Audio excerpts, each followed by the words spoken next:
Hello, Hello, hello. Are you a Muslim, Abu Kebab?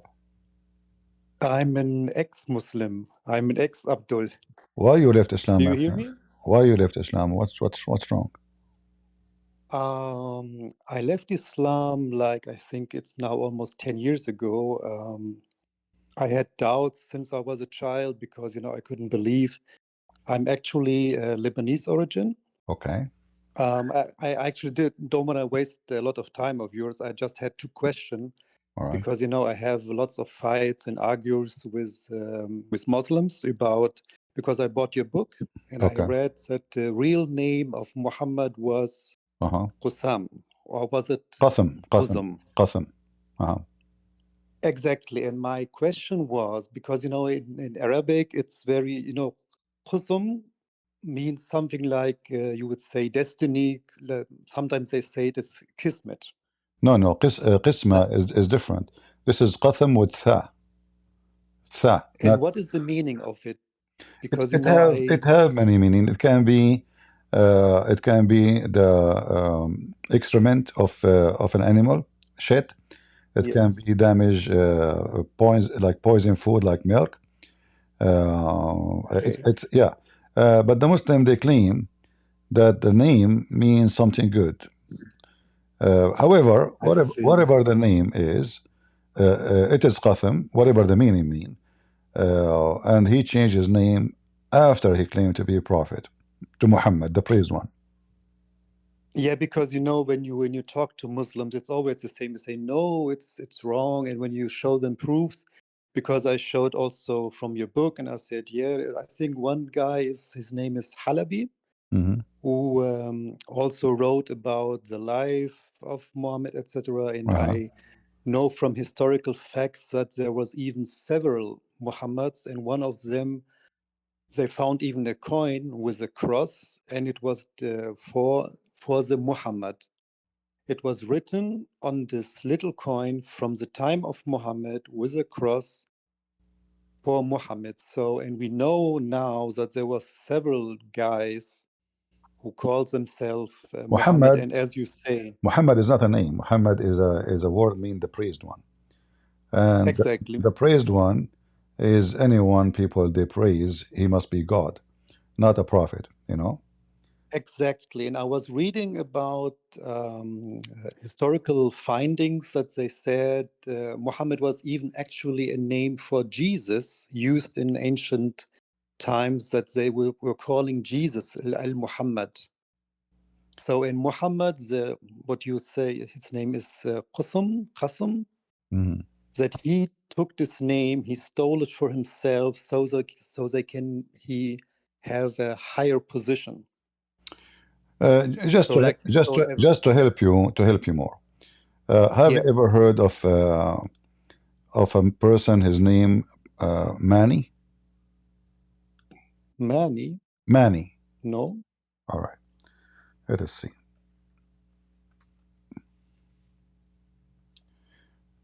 Manny. His religion is spread in a massive way in the Middle East, and his followers they called him Al-Manawiyin. Al-Manawiyin. Al Manawiyin. Uh-huh. Okay, Uh, Let us see. Maybe I can find some. All right. We saw some pictures. So this guy, Muhammad, somehow he is the same as Muhammad. But this guy, he yeah, never have an army. He never called for killing. He was kind of a philosopher. All right. But you will I find see. all his stories is the same as the stories of Muhammad, including him going to heaven in the top of a flying animal. So yeah, so this Manny, Okay, he is a very well-known historic figure, and he is a real person, not fiction. He's a real person who mixed between the religion of Zerdusht and some of Christianity. So even actually until now, there is people who believe like he have people believe in him until now. They have temple, even in America, I believe. You know, okay, so look like many of the stories. Muhammad, he took from this man, including the versions, the sky, the trip to the sky, you know, many things you will find. So if you read his book, you will find how close it is to Islam, except there is nothing there about violence. It was ideas of heaven and how to be close to God. Yeah. You know, the funny thing is that I realize, I mean, I'm Lebanese, I'm in Lebanon, and but I realize that most Arabs that I talk to, no matter if they are from Lebanon or if they are from Saudi Arabia, Egypt, wherever, they don't really even understand their own language. I saw the video where he was talking about the word sabra, which means also baptism. Yeah, And Sibara. Yeah, because this is Sibara, which they translate to sabra, sometimes they say is colors, etc. And I was talking to a Muslim because, you know, when you, as an ex-Muslim, when you talk to Muslims, they are always, no, you don't understand Arabic, you don't understand the Quran, blah, blah, blah. And I was talking to him, do you even, I told him, read it in Arabic. It doesn't make sense when you translate it into English to say it's the color of Allah or coloring Allah or etc. He was like, no, it doesn't mean baptism. That's impossible. And I showed him what I saw in one of your videos, and I told, here are the translations of two different guys where it's translated correctly, where it says there is nothing better than the baptism of Allah. Yeah. And he was astonished, you know, he shut up, but you could see he became very angry and he just went away. And I said, yeah, I will talk to my brother. He's a sheikh in the mosque. And this is all false translations. So that's why I was asking about the name Qassam, because I didn't really know the meaning. And he was telling, okay, what does, because your book was written in English. So it was written in English, and I didn't know, is it Qasim or Qasam or Qassam? Yeah, but I think I wrote the name in Arabic too. I think I remember. I'm not sure which edition you have, because sometimes the Arabic, when they print, it doesn't come right, so it might be eliminated. Let me show you here. This is the Muslim website, not my website, and this is the book of Lisan al-Arab, very famous Arabic dictionary. Yeah. And as long as you know Arabic, it says here. No, I can't read Arabic. I only can speak Arabic. It says قثم الشيء يقثمه قثما واقتثمه جمعه blah blah blah, and then they say here if we go,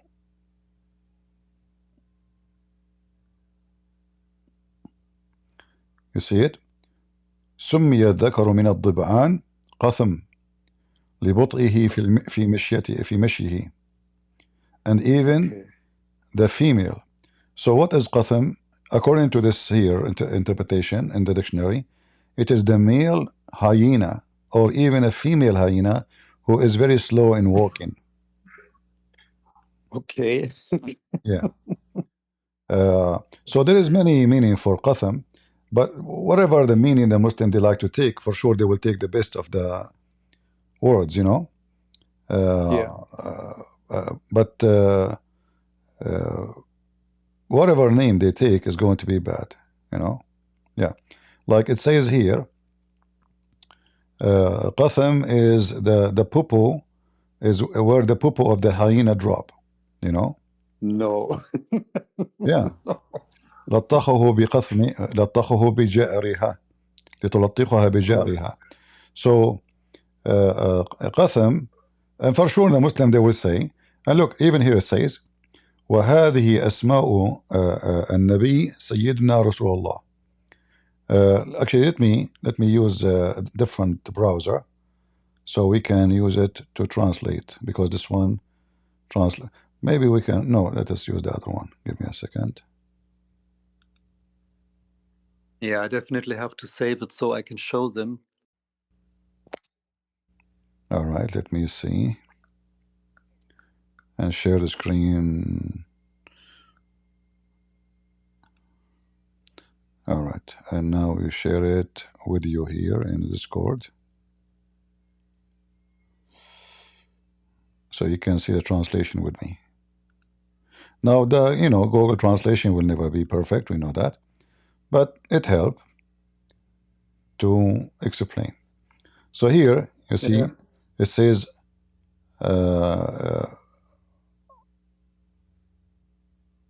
is explain how many meaning for qatham. Then it says hadithul mub'ath, so the one who was sent by God. So Allah said to him, Anta qatham, Anta al-muqaffa, Anta al-hashir. And those are the names of our Prophet Muhammad. Allah pray on him and salute him. You are Qadam, you Incredible. are the righteous, you are the noble. These are the names of the Prophet, the messenger of God. May God bless him and grant him peace. All right. So as you see, even in the same dictionary explaining qatham, it says that this is one of the names of Muhammad. All right. Yeah. And then here it says the following.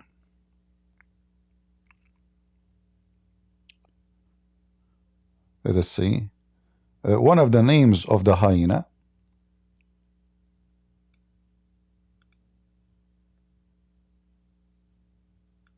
From the names of the hyena, it was named for the urgency. Translation is not too much accurate, but it's okay. Sibawayh, which is a very well-known, a scholar in Arabic, supposedly, he explained what qatham is. He says, وَقَثَمْ الذَّكْرُ الضِّبَاعِ. Zakru Tiba. Yeah, he is the male of hyena. And in the DHIKM, the male is from the hyenas.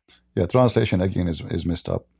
And here he says, وَالْأُنْثَى, and the female of the hyena call it qatham. The male qatham. So the male is qatham, the female is qatham. All right. And then it says, and the diba' is called by such a name because it's mixed. It's always mixed with its excrement or the hyena shit, was called so to smoke it with its own. Yeah. The hyena was called is not accurate. Yeah. Yeah, I like the translation as because here it says, it's called, and this is a name given to the male hyena because he is very slow in his walk, and he is do qatham when he walk. Yeah. Ibn Bari said, the male was named from the bond, Qutale, because it is slow in his gait as well as the female. It is said, he is frightened in his gait. A very, very fine translation. We are rushed. Yeah, the translation is very, very horrible. It's not far away from the truth. So it says here he is called a qatham, the male called qatham, because simply he is so slow in walking. So slow in walking. And the male was named from Al-Daban Qadam for his slow. Yeah. And you mentioned also in your book there was this guy who wrote about the life of this wannabe prophet, and I think his name was Halabi or Al-Halabi. Yeah, As-Sira Al-Halabiyya. Is it As-Sira Al-Halabiyya. Yeah. Sirat Al-Halabiyya. Is it a Sunni or is it a Shia? No, this is Sunni. Google and I didn't really. You see, Shia and Sunni, both of them are hypocrite. The Shia, they take from Sunni anything, sweet them up. If they like it, they say we don't mind. Even Al-Bukhari. Shia are very, very sneaky people. However, this is all Sunni books. Are amazing, because I was trying to Google it and I was showing to this guy, he was saying me, no, this is Shia bullshit. We don't believe in this. No, here we go. This is not Shia. This have nothing to do with Shia, and it's not Shia. And even mention all those references actually mentioned in very Islamic Sunni books, including Ibn Kathir. All right. Ibn Kathir, okay. Ibn Kathir is a Muslim Sunni. He is the same as Al-Qaeda now in Syria. He is an Al-Qaeda. He is very terrorist, and he was he claimed to be a scholar, and the Muslim Sunni praise him to be the best of their scholars. But he was like the same as a YouTuber Abdul these days, trying to defend Islam. Exactly. Yeah.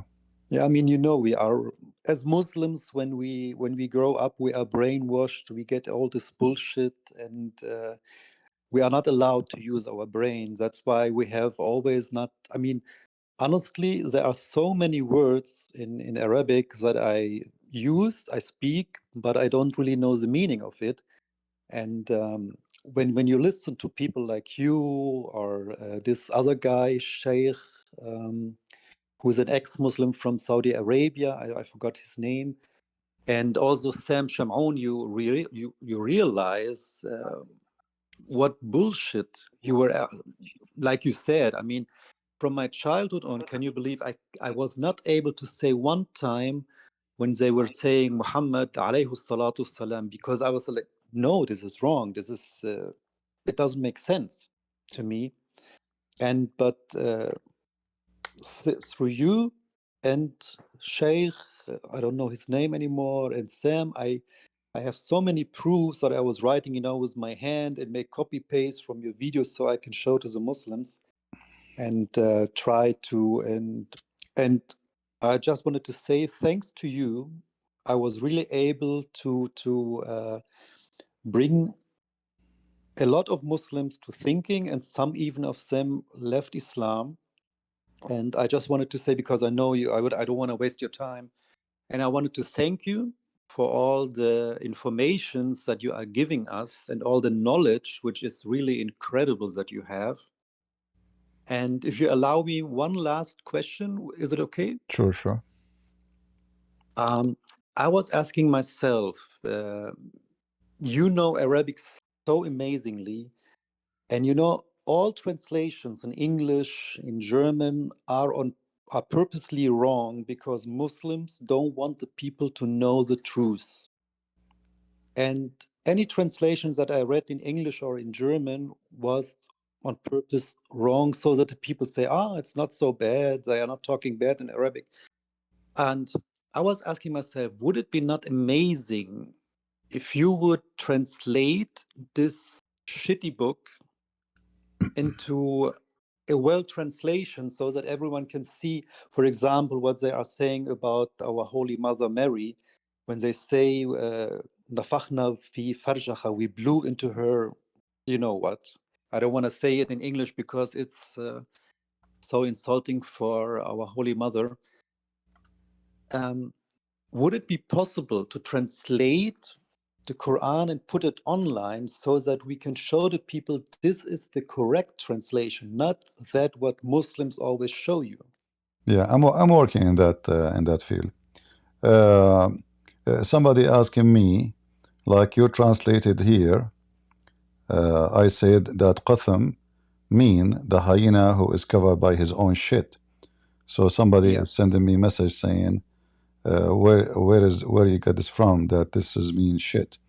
That's very easy to prove.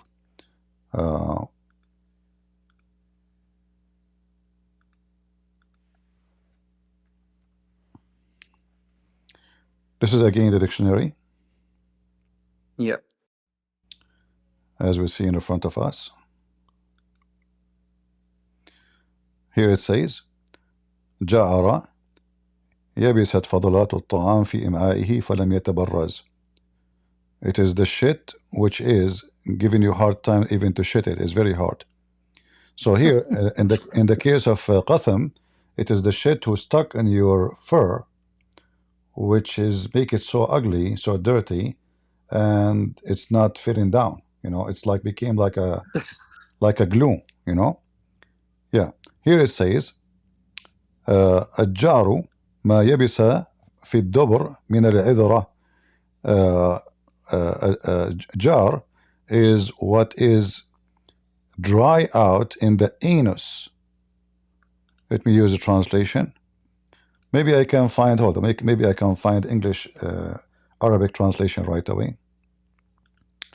But I mean, how stupid these people have to be to give him such names? I mean, no, Arab. What was in their mind? Arab, they used to call themselves like rat, donkey. Like his wife, her name is Zainab. the daughter of the donkey, you know.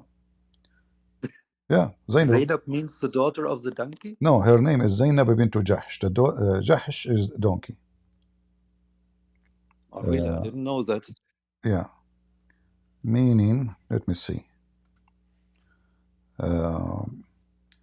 Meaning of jar.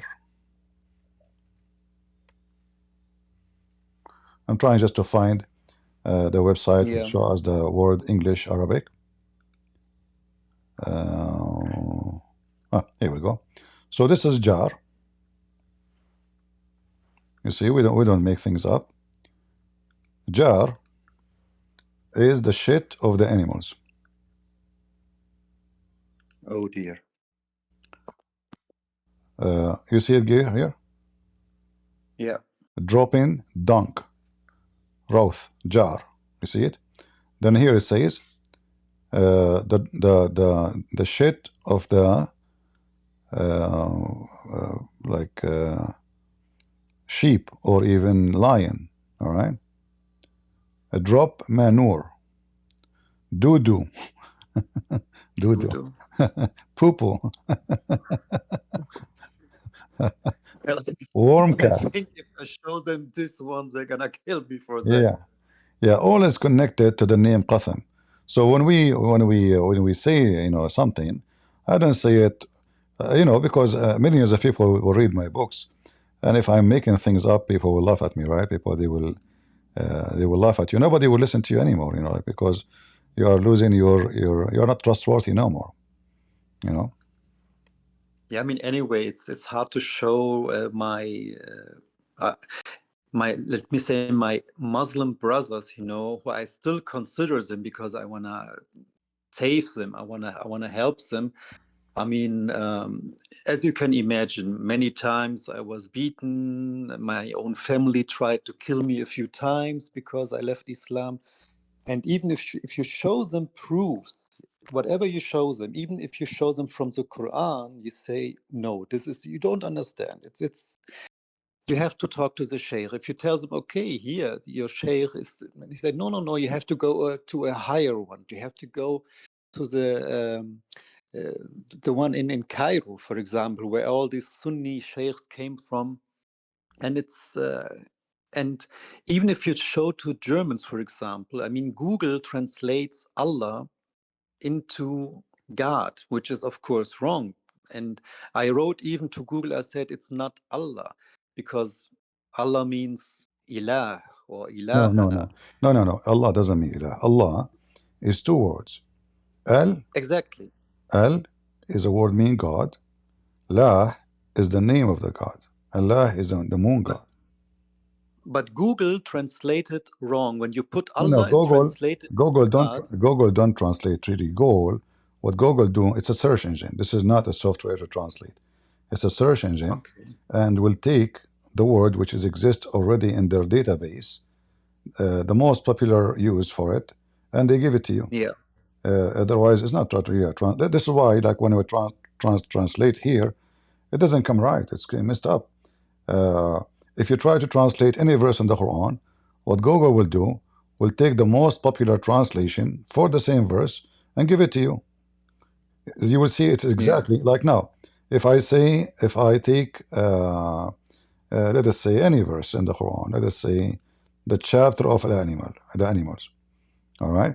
So if you copy the translation here and you seek translation, you will find the Google will give you the most popular translation, which means the most famous translation, exactly word by word, even with the comma, which you will find in the translation made by Muslims. So Google is not translating. Google is searching right away, finding you what is exactly the match, and giving you what it match in their search engine. It's not a correct translation and have nothing to do with translation. I see. Okay. All right. Yeah, that's why it would be really amazing if we would have a correct translation. Because I'm working in that, but it's a big project, take a lot of time, and I'm working in many books in the same time, so we will see which one comes first. Yeah. I hope soon we will be able to finish. Big project. I hope so too, because it would really help us, to show all the people who are considering Islam, or even to Muslims, to show them, because as you know, we Arabs mostly don't even understand our own language. We speak and we don't understand a lot of words what we are using. So that would really help. There is a reason for that, because Arabic is not a language. Arabic is a collection of languages. Like, you know, you said you are Lebanese originally. You heard some when two people speaking, even in TV, they say the maskhara, right? Maskhara. Yes, maskhara. Yeah. What maskhara mean? Do you know? Maskhara, I would translate it into nonsense, or yeah. In fact, in fact, have nothing to do with nonsense. It is massahul khara, which means touched by shit. So, yeah, it's like in English you say bullshit. So the Arab, they don't know, they are speaking very bad language when they are talking. They think, as you said, they think this is nonsense. But this is not what this is massahul khara, which means he been touched by shit. The English people, they say, or American, they say bullshit. So you say this is feces. Massahul khara. Yeah. So the reason for all this misunderstanding of the language, because the language itself is not Arabic. Arabic is just a name for, let us say, a new mix of languages. Now they put rules for it and grammar and etc. And it's very confusing, very complicated, because simply never was a language by itself. Like, in fact, all the Quran is not Arabic. Samawat is not Arabic. Ard, not Arabic. Ya'lam, not Arabic. Sirrakum, Jahrakum, Taksibun, not Arabic. Ayat, not Arabic. Ayah, not Arabic. I'm just showing you the most famous one. Yeah,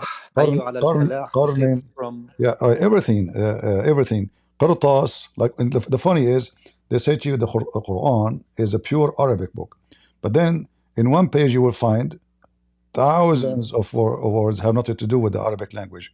Malik, Malak, Malikan, you know, this is not Arabic. Malak, exactly. This is not Arabic. Bustan, Paradise, Jahannam, Injil, Torah, even the names of the angels, even everything. I mean, nothing there is Arabic. You know, that's a funny point. Because when you say names, I was asking my father, and asked an easy question. I told him, okay, what does my name Yusuf? What does it mean? I mean nothing. Because even he didn't know. Yeah, mean nothing in Arabic, because simply it's not an Arabic name. You know.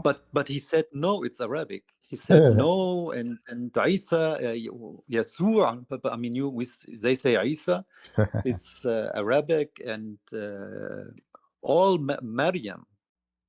They don't know the meaning. I said, how comes we don't know the meaning if these names are Arabic? I mean, Muhammad is an easy one. Everyone knows what it means, but why we don't know what Yusuf means?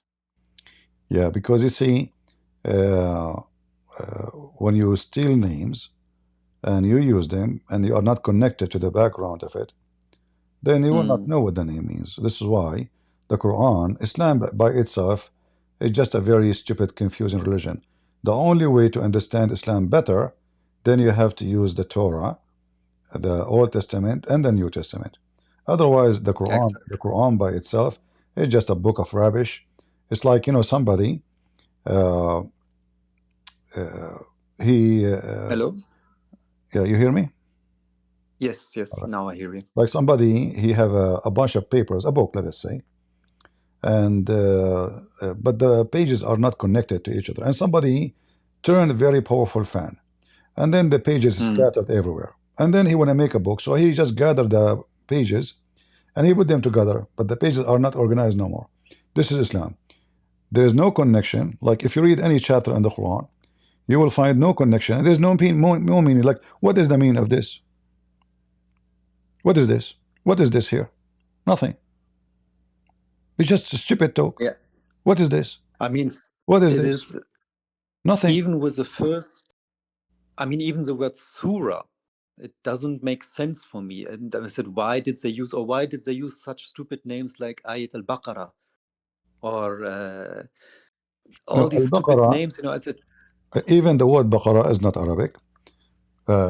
You know, the Arab, they don't grow cows. They are people of the desert, and cows they don't survive the desert. So this is not an Arabic name. However, the reason the chapter of Al-Baqarah was called that way, because supposedly, according to Muhammad, Allah, he told Moses, oops, I type in English. Moses, there is a Jewish guy was killed, and the Jews came to him and told him, ask your God, which means in this case Allah, who is the one who killed this person? So Moses, he said, okay, how I'm going to tell you, I don't know. They said, ask your God. Allah told Moses the solution.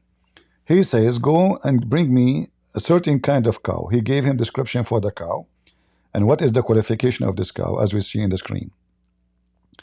Then he found he got the cow, which is according to the description of Allah, and then he slaughtered the cow as Allah told him. And then here it says here, فَقُلْنَا أُضْرُبُوهُ بِبَعْضِهَا, and we said strike him, which means the dead man, by the meat of the cow. And this is how Allah resurrected the man from death. And the man, he came from death, and he says, oh, this Abdul, he's the one who killed me. His name is Trump, and he died again. So the story is so dumb and so stupid. And not only that, it says, and this is how Allah raised people from death. Allah raised people from death by beating them by beef.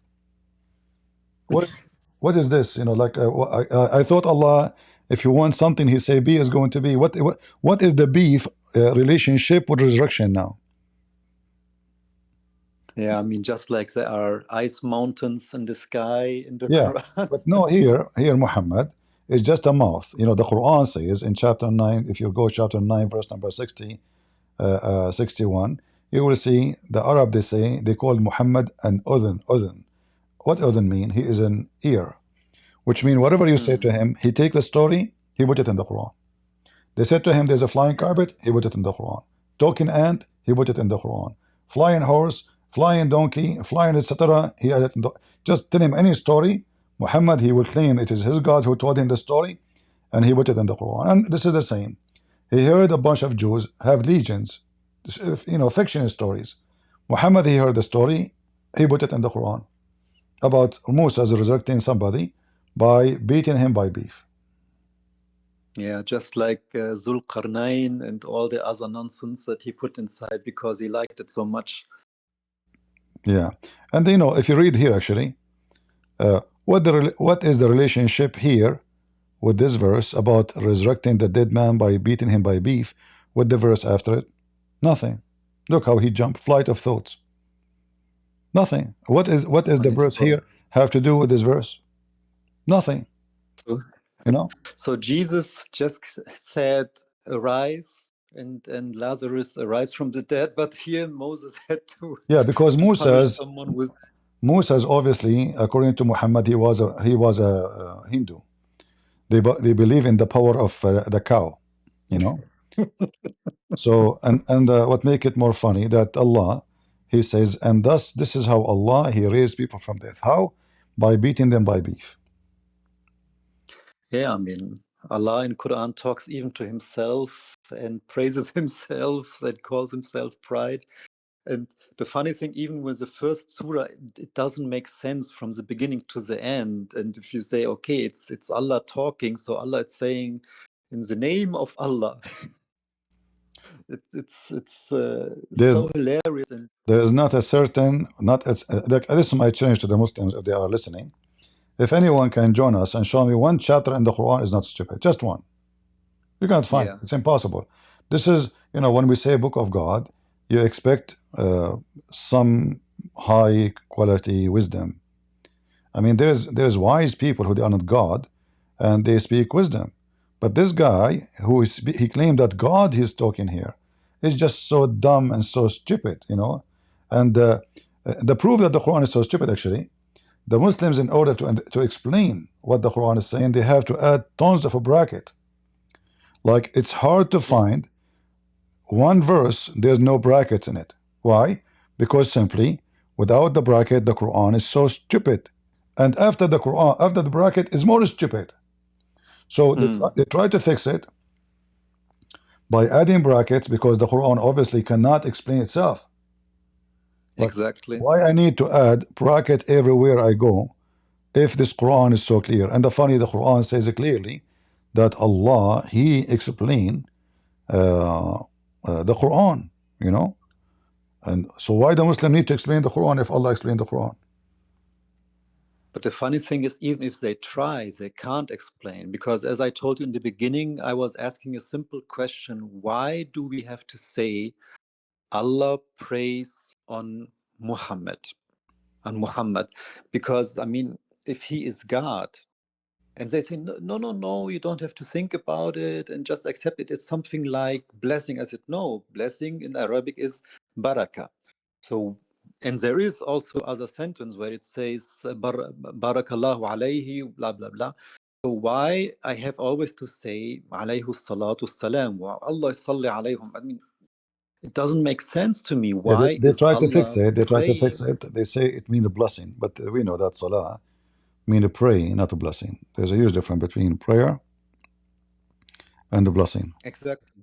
Yeah. And they got so furious, you know, they got so furious because they couldn't explain it that they really, you know, they punched me so hard that they almost killed me just because I asked this one little question, which they should be easy to explain. But my feeling was that they caught themselves like, oh shit, he's right. Why do we say this? It doesn't make sense. Yeah, well, it's a book of shit And anyway. So what you expect from people who yeah, believe in shit, they will not be shitty when they respond to you. It's very normal for exactly. Muslims to behave in such a way. Um, However, you know, I know how to deal with Muslims. Muslims, if you are kind to them, most of them, they think you are Yeah, weak. You know, they think it's a weakness of you because you are not aggressive. They understand one exactly. language. They understand that if you are a scary person, a terrorist like them, then they will respect you. It's a gang society. It's not. It's not a society of logic and science and discussion. Let us see who's right, who's wrong. It's about who is going to have the upper hand physically, not about who is going to have the upper hand by intelligence. Uh, so if you meet them with a Muslim who believe in such a way, then you have to be ready physically, not only mentally, to be in charge with this idiot, because he will Exactly. use his hand. You know, you have to be ready for that, right? 100. Yeah, I saw it at myself. That's why Yeah, you but you know, in know, the my beginning, experience, they do that only if they notice that you are not like a very peaceful person. If they notice that you are exactly. not, they will behave. You know, Yeah, they are like puppies. You know, Chihuahua. He bark a lot, but he do nothing if he notice that you are way bigger than him. But the Chihuahua can bite if you run, even if you are big. exactly. Or run, and he notice that you are scared of him, even though he's a Chihuahua, he will think now he is a Doberman. That's why I would always advise everyone to go with at least another one or two other people, not to face, you know, a group of Muslims alone because they don't want to listen and they mostly get just aggressive, especially when you see you are alone Yeah, yeah, yeah. and they attack. They act as a brave if they are a group, but when a person alone, if Exactly. you insult his God and etc., he don't even respond. Yeah, we know them. Exactly. Yeah. Actually, they are very weak and cowardly when they are alone because they know nothing. No, And no, really, even when they are big in number, like look what happened now in Syria. The new leader of yeah, Syria, he is the head of Al Qaeda. He is a mujahid. Israel arrived 25 miles away from Damascus. He did not even dare to say one word, mm, not even to mention it, you know, like as if nothing happened. The Israeli army going all the way inside Syria, 25 miles away from Damascus, the capital of Syria. He knew if yeah, he opened his mouth, they will do to him the same as they did to Hezbollah, the same they did to the Assad before him. So he chose to be coward but wise. Otherwise, they will Yeah. make him shish kebab. This is how they are. But the same people, they go after those, poor, unarmed, and now Allahu Akbar, Mujahideen, Allahu Akbar. In the front of the Israeli, they go inside the tunnel. In the front of the people who they are not armed, they are heroes. We know them. But you know, CP, our thinking, I mean, me as a Lebanese, honestly, when Israel conquered the south of Lebanon, my wish as a Lebanese, because I know if Israel goes back from the border, these scumbags of Hezbollah and also the Sunnis, they will come and they will take this land and they will again attack the Christians. So honestly, me as a Lebanese, I hope Israel will keep and not go back to Israel, but I think they will do, because I don't know why. It's stupid that they will give it back. It's better that Israel has this land and Christians could live in peace than they give it back to Lebanon. And anyway, the Lebanese Christians are honestly, in my eyes, in my opinion, they are weak, because they don't have really strong leaders. They don't have good connections to the West, to United States, so that someone could really support them. And my No, no, opinion as a Lebanese, the Christian Lebanese, it's not about the Christians are weak. It's about they are very much divided, and the Muslim, they were very able, successful to use the greedy one of them to divide them. So there's a groups now, like Lebanese forces, those represent supposedly Christian conservative, and there's a guy, his name is Michel Aoun. He used to be the leader yeah, of the army of Lebanon. he was the puppy of he the became, Hezbollah. yeah, he became president. So Hezbollah, he agreed with Hezbollah to share together.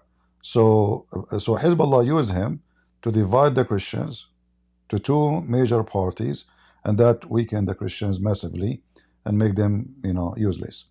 But now I think the Christians in Lebanon, they notice that this guy Aoun is just a scumbag, and the other side is going to grow faster. However, I believe in the future, Lebanon is not going to be exist as a country.